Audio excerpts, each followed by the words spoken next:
Hi hello வணக்கங்க. இன்னைக்கு வந்து எங்க அம்மா மீன் கடைக்கு போயிட்டு வந்தாச்சு. என்னெல்லாம் வாங்கிருக்கோம்னு பார்த்தீங்கன்னா ஃபர்ஸ்டே எங்க அம்மா பண்டம் வாங்கியிருக்கா. ஏம்மா 40 ரூபா இந்த பண்டம்.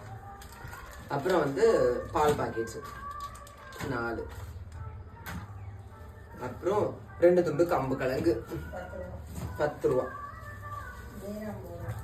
மீன் 50 ரூபா பார்த்துடுங்க. என்ன மீன்? ஐஸ் தானே? ஆமா, இன்னைக்கு ஐஸ் சாலை பார்த்துடுங்க. இன்னைக்கு கொஞ்சம் விலை அதிகம் சாலை, ஆனா பருஞ்சாலை பார்த்துடுங்க. ஆனா ஒண்ணு சரியா 50 ரூபா.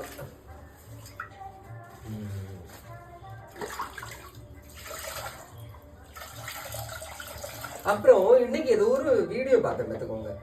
ஒரு ரீல்ஸா இல்ல ஃபேஸ்புக்லயா தெரியல, ரொம்ப கிளாமரஸா ஒரு லேடி வந்து வீடியோ போட்டிருக்காங்க. அதுல ஒரு பேட் கமெண்ட் கூட இல்ல. அவங்களுக்கு எவ்வளவு அழகா வர்ணிச்சு கவிதையா எழுதியிருக்காங்க. சரிப்பா, அடுத்த ஜென்மோன்னு ஒண்ணு இருந்து அந்த மாதிரி ஒரு அழகா கிளுகிழுப்பான ஒரு பொம்பளையா தான் பிறக்கணும். சே, வேற லெவல்.